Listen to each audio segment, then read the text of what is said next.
4월 21일 수요 예배를 사도신경으로 시작하시겠습니다. 전능하사 천지를 만드신 하나님 아버지를 내가 믿사오며 그 외아들 우리 주 예수 그리스도를 믿사오니 이는 성령으로 잉태하사 동정녀 마리아에게 나시고 본디오 빌라도에게 고난을 받으사 십자가에 못 박혀 죽으시고 장사한 지 사흘 만에 죽은 자 가운데서 다시 살아나시며 하늘에 오르사 전능하신 하나님 우편에 앉아 계시다가 저리로서 산자와 죽은 자를 심판하러 오시리라. 성령을 믿사오며 거룩한 공예와 성도가 서로 교통하는 것과 죄를 사하여 주시는 것과 몸이 다시 사는 것과 영원히 사는 것을 믿사옵나이다. 아멘. 우리 다 같이 찬양하시겠습니다.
기도하시겠습니다.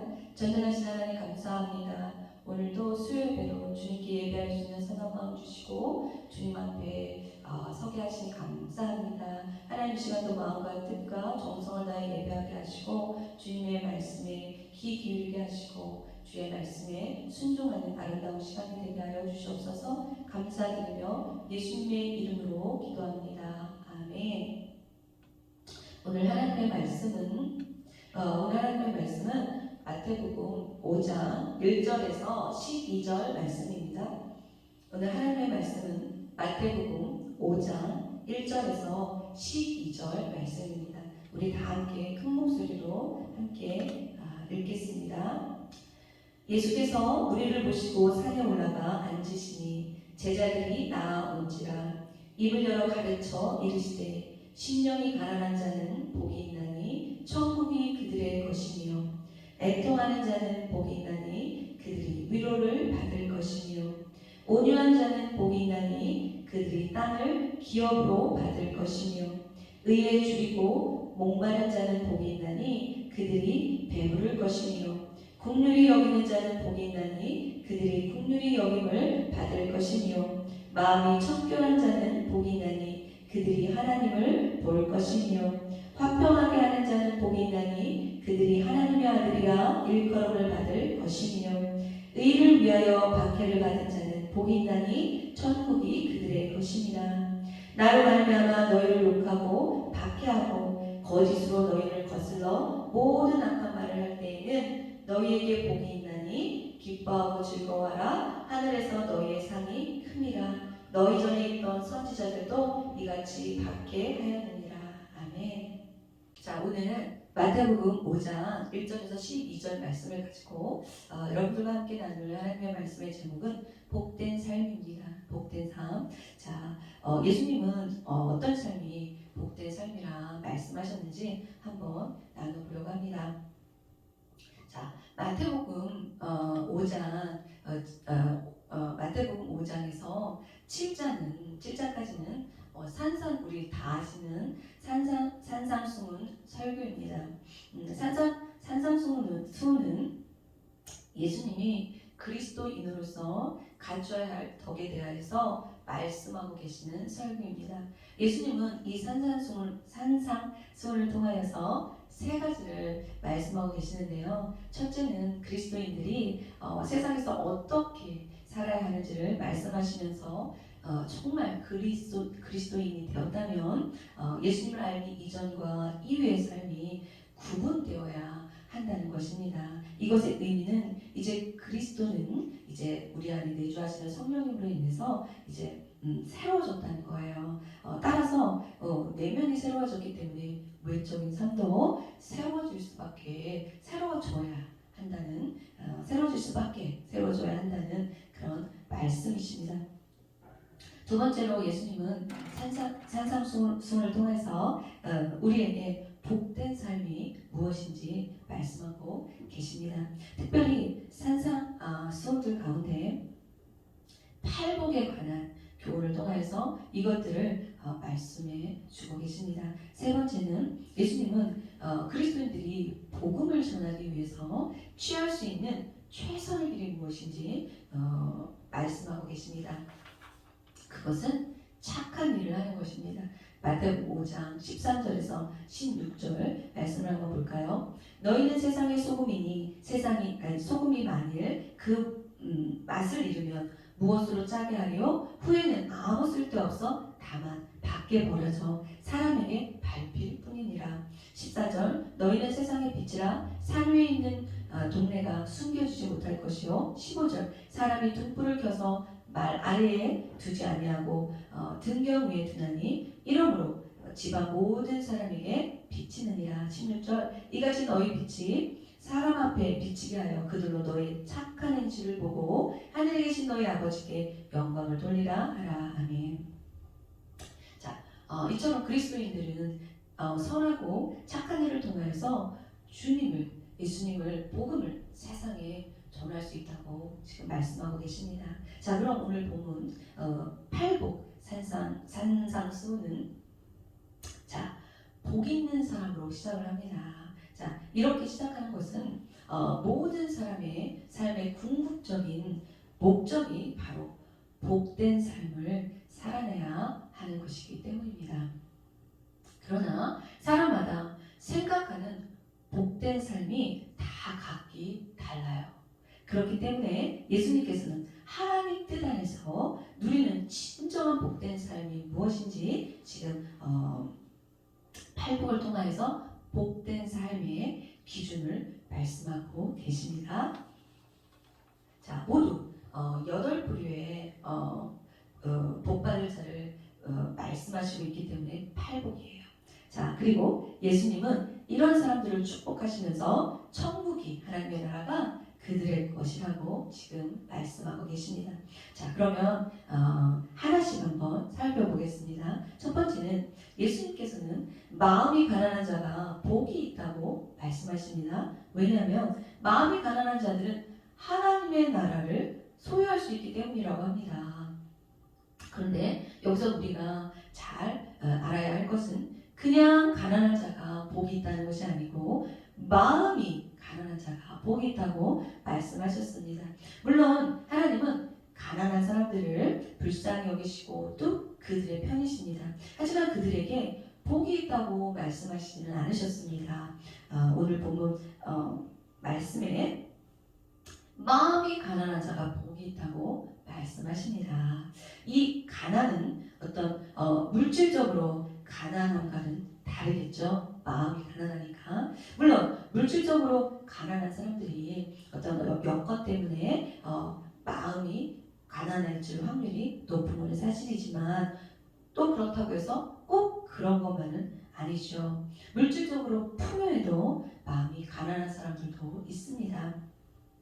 여기서 마음이 가난하다라는 것은 겸손한 자를 말씀하고 계시는 거예요. 겸손한 자는 어떤 자신의 지식이나 재산이나 능력이나 어떤 재능이 하나님 앞에서 나의 이 모든 것들은 아무것도 아니라는 것을 고백하는 자입니다. 이런 사람이 겸손한 사람이에요. 자, 하나님의 능력을 덧입지 않고는 아무것도 가진 것이 없는 자임을 고백하는 그런 자이고 또 아무것도 할 수 없다고 늘 고백하는 자가 겸손한 자입니다. 이 모든 것이 하나님의 주권에 있다는 것을 아는 거죠. 우리 안에 죄성들을 인해서 여러 번 넘어지고 또 일어남을 거듭하면서 죄성을 가진 인간의 한계와 부딪히면서 모든 것을 주관하시는 하나님 앞에서 겸손해지는 것입니다. 내 능력으로는 아무것도 할 수 없음을 그러므로 나는 가진 게 없다라고 생각하는 사람이에요. 그래서 나는 가진 게 없으므로 가난한 자가 될 수밖에 없는 겁니다. 자, 이런 자가 겸손한 자이고 또 이런 겸손한 자는 자기를 높이지도 않고 또 자기를 자랑하지 않습니다. 절대적으로 하나님만을 갈망하고 의존합니다. 오직 예수님의 은혜만이 모든 문제에서 나를 구원하실 수 있다는 것을 알기 때문입니다. 하나님은 이런 자들에게 하나님의 나라를 주신다고 지금 말씀하고 계십니다. 자, 두 번째는 애통하는 사람은 복이 있나니 복이 있다고 말씀하고 계십니다. 왜냐하면 애통하는 사람에게 하나님이 그들을 직접 위로하실 것이기 때문입니다. 자, 애통은 슬픈 건데요. 자, 아주 깊은 슬픔을 애통이라고 합니다. 이것은 마음이 완전히 무너져 본 사람만이 느낄 수 있는 어떤 그런 큰 슬픔이죠. 자, 죄로 인해서 자신의 마음의 부패의 심각성을 깨닫고 애통하는 것입니다. 내 안에 하나님의 말씀을 따르지 못하게 하는 심각한 죄성을 보고 애통해야 하는 것입니다. 내 자아를 보고 애통해야 하는 것입니다. 또 죄로 인해서 세상에 얼마나 파괴되고 오염되어 있는지를 세상을 보며 애통하는 것입니다. 자, 이것이 은혜입니다. 이것은 하나님의 관점으로 죄의 실상을 깨닫는 것이기 때문입니다. 이 은혜를 받은 사람들은 하나님의 관점으로 세상을 보고 사람을 하나님의 관점으로 세상을 보고 사람을 봅니다. 하나님은 이런 하나님의 마음으로 애통하는 자를 위로하신다고 지금 말씀하고 계십니다. 하나님께서는 이런 자들을 불쌍히 여기시고 위로하시며 슬픈 마음을 치유해 주십니다. 또한 하나님의 은혜로 죄를 용서해 주시고 또 구원해 주시는 거죠. 또한 하나님의 사랑으로 새로운 삶에 대한 소망도 주십니다. 하나님 안에서 자유와 기쁨과 평안을 누리는 삶을 살게 되는 것이죠. 자, 결국은 이런 애통하는 자는 하나님의 나라와 의를 먼저 구하는 자일 것입니다. 자, 세 번째로는 온유한 사람은 복이 있다고 말씀하십니다. 왜냐하면 온유한 사람들은 땅을 차지할 것이기 때문입니다. 자, 온유한 자는 넓고 부드러운 마음을 가진 자입니다. 온유한 자는 아주 따뜻한 마음을 가졌기 때문에 사람들에 대한 이해심과 배려심이 아주 많은 사람이에요. 오히려 상대방을 높여주고 존중합니다. 그러므로 온유한 자는 예수님을 닮은 아주 성숙한 인격을 가진 자이죠. 그럼 이 온유는 우리들이 모두 원하는 이 온유는 어떻게 하면 가질 수 있을까요? 내 안에 교만과 의가 완전히 꺾여야 돼요. 내가 내 안에 없어야 해요. 그리고 그 안에 예수님의 생명으로 채우고 또 생명이 자라나듯 그 생명이 점점 예수님을 닮은 어떤 성숙한 마음으로 자라나며 가지게 될 때 여기서 온유함이 나타나게 되는 거죠. 하나님은 이런 온유한 자들이 땅을 차지할 거라고 하셨는데 땅을 차지한다는 것은 세상을 섬길 기회를 준다는 것입니다. 이런 온유한 사람은 겸손과 사랑으로 많은 사람을 품고 세상을 섬길 준비가 된 자들이기 때문입니다. 그리고 하나님은 이런 자들을 통해서 세상을 변화시키며 하나님의 나라를 확장시키십니다. 자, 네 번째는 의에 줄이고 목마른 자는 복이 있다고 말씀하십니다.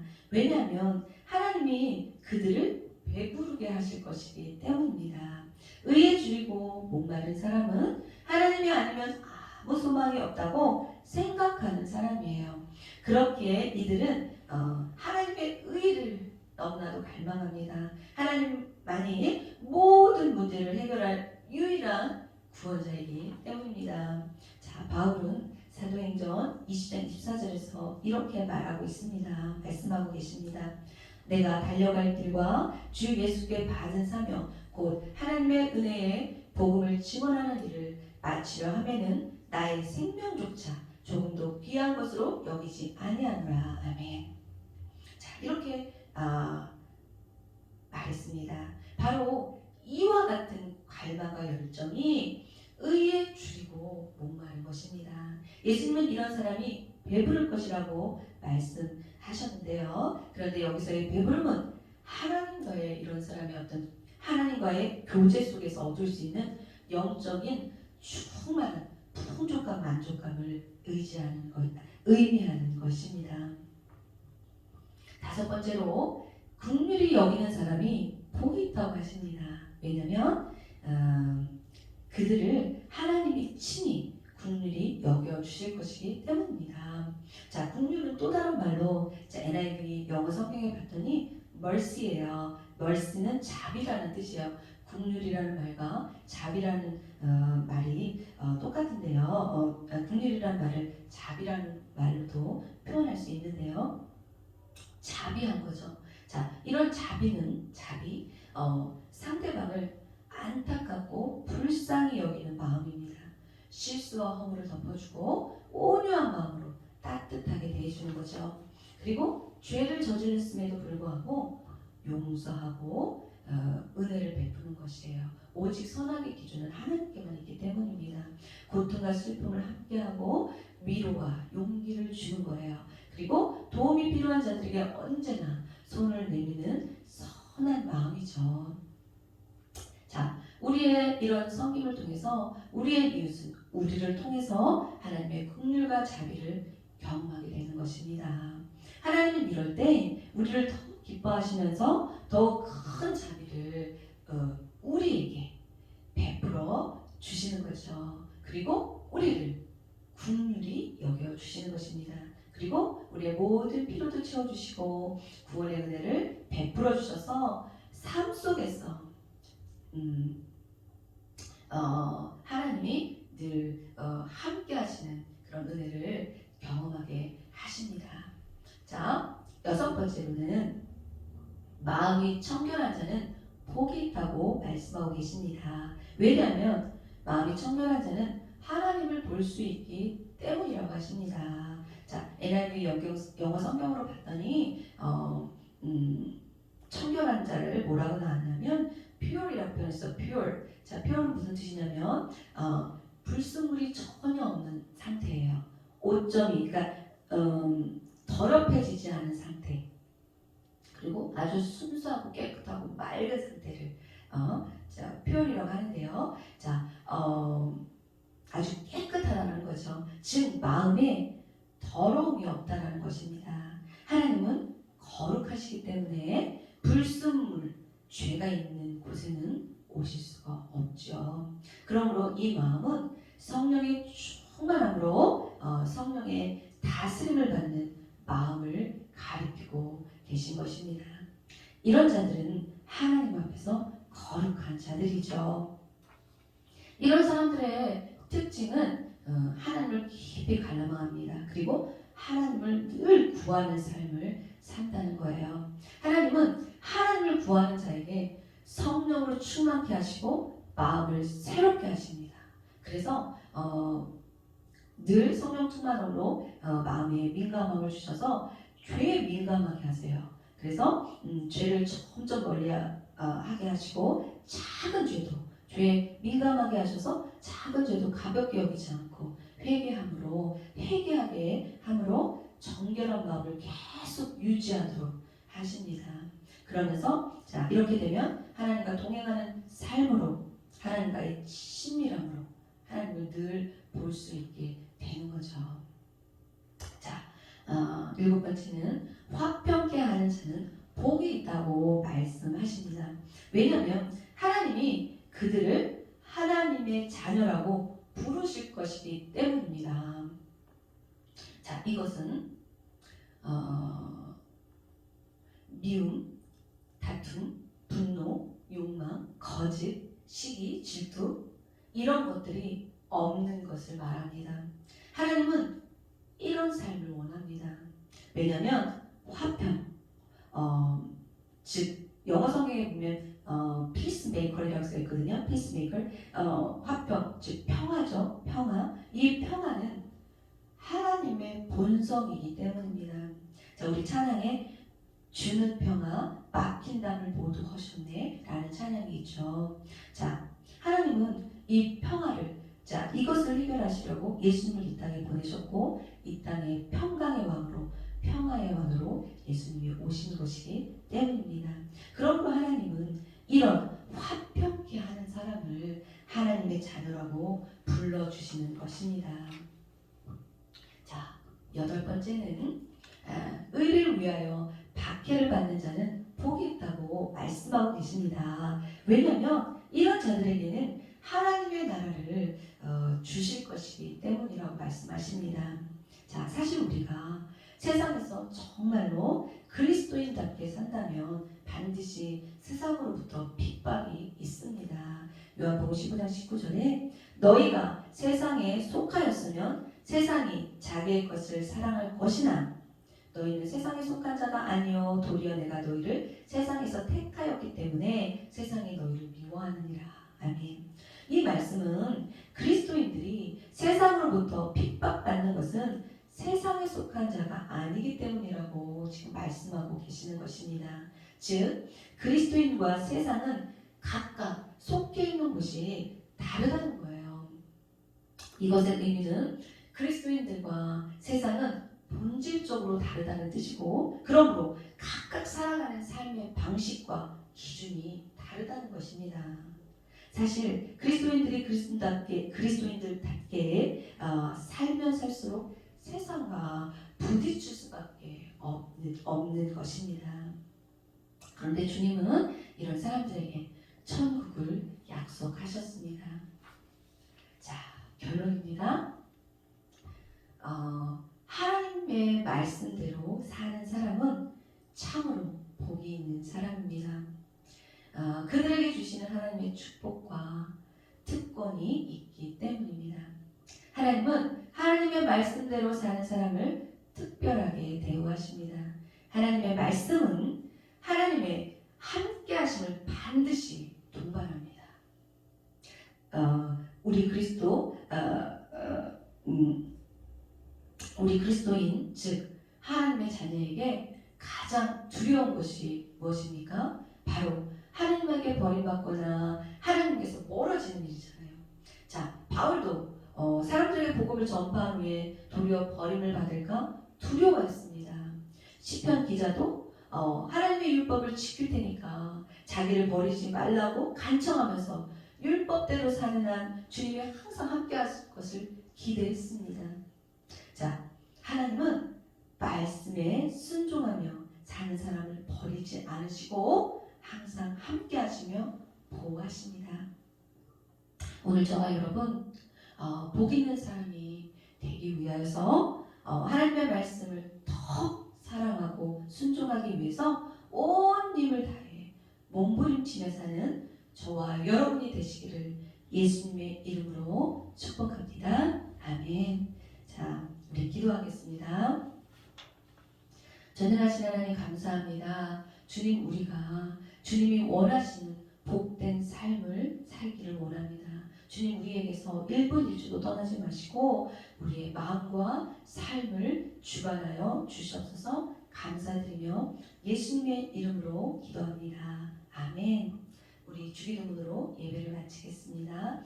하늘에 계신 우리 아버지여, 이름이 거룩히 여김을 받으시오며 나라가 임하옵시며 뜻이 하늘에서 이룬 것 같이 땅에서도 이루어지이다. 오늘날 우리에게 일용할 양식을 주옵시고 우리가 우리에게 죄 지은 자를 사하여 준 것 같이 우리의 죄를 사하여 주옵시고 우리를 시험에 들게 하지 마옵시고 다만 악에서 구하옵소서. 대개 나라와 권세와 영광의 아버지께 영원히 있사옵나이다. 아멘.